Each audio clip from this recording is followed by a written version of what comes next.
You had a mob your first year. Yeah, I mean, we were pretty good. Y'all had some guys. We were just young, and that's it. And I still hate the fact that they broke our team up, because our whole team went and had success in other places. Other places, yes. And man, because it was you. Was Evan on your team? Yeah, so we had the first 4 or 5 years. First of all, it was so much turnover within the organization. That was one of the biggest problems. Yeah. So I really came into. I love the Sixers to death because they gave me my first shot, my opportunity, right? But it was just so bad at that time. The ownership now is great, but it was so bad at that time. I had 5 coaches in 7 years. I had 3 GMs in 7 years. I had 2 ownership groups in 7 years.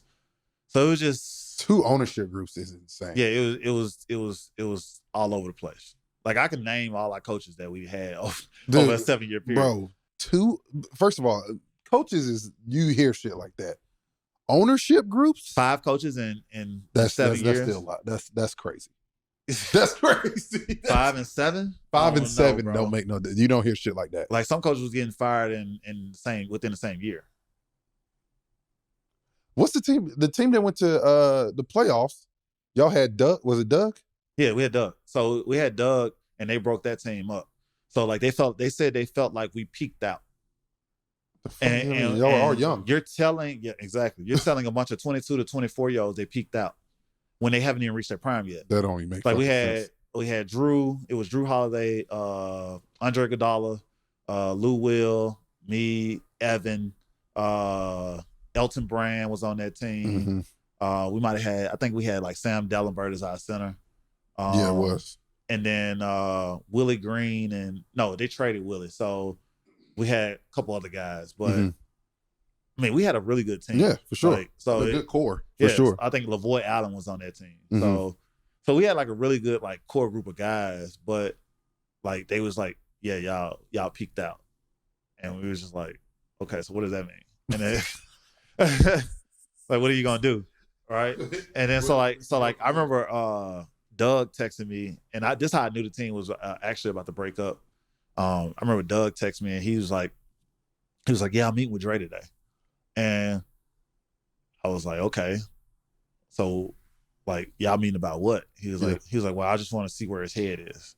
Because at that time, Dre was our star player. Yeah. But he was the guy. Doug was asking him to average less and do more. Because Dre had just came off a 25-5 year or something like that. But Doug was all right, average 14, 5-5 or whatever. And then he wanted to put everybody in their roles. In roles, right? Yeah. And so it was just and I love Doug to death. But that's hard to do for somebody that's your star player. And then we're in Philly. So it's a bunch of ridicule coming from the fans and the newspaper, the beat writers and all that. Yeah. So it's very tough. Yeah. And I mean, Dre did it, and he was All-Star that year. Yeah. But it was just man, I knew that's gonna only last so long. Yeah. Right. And then so he had that dinner with Dre. He was Dre wants out. So that's how I knew. Straight like that. Yeah. He was like Dre wants out. He wants to be traded. Boom, boom, boom. So I was okay, well, that's the first domino. That's the domino right there. The star? Yeah. Yeah. Of what's about to happen. And then next thing you know, Drew's gone and they traded him, right? And then next thing you know, Evan Spencer's gone with LaVoy. And then they held me hostage for a year.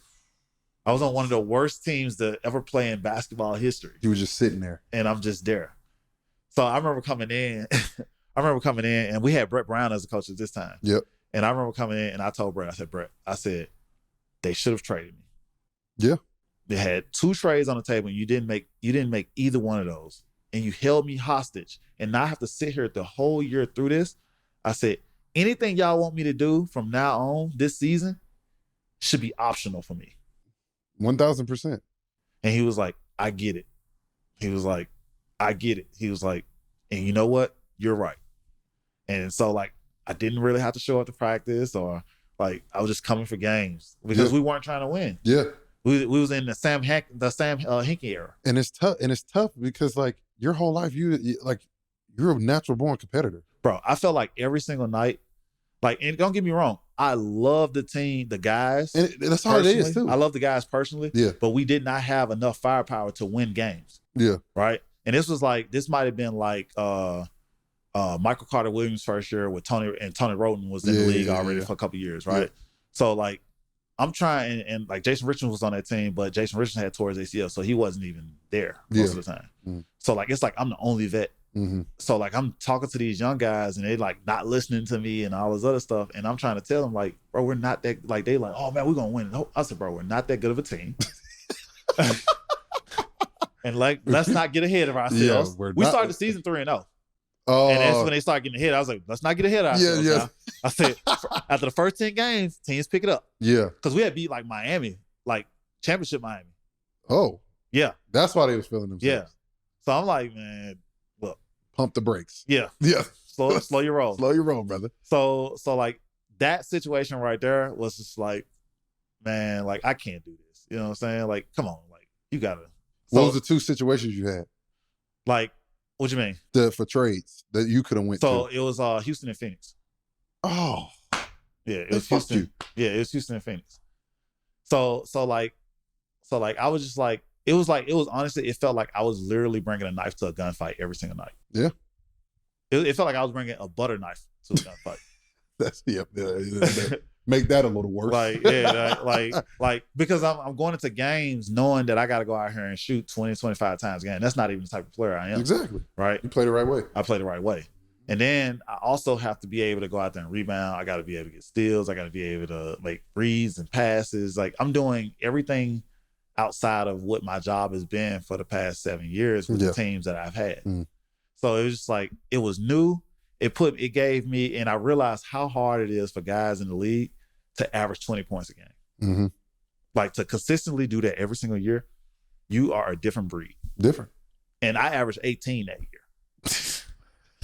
I didn't even average 20. You know what I'm saying? You got to shoot whenever you wanted. But I got to shoot whatever I wanted. I got to do whatever I wanted within the offense. I mean, it was games where I was almost having triple doubles just because I had the ball in my hands so much. And I was playing well, but it was just like, man, I didn't have. It wasn't resulting in winning. Yeah, and that's what you like. I had the most guys like that had touched the roster maybe in the whole year, in the whole history of the league.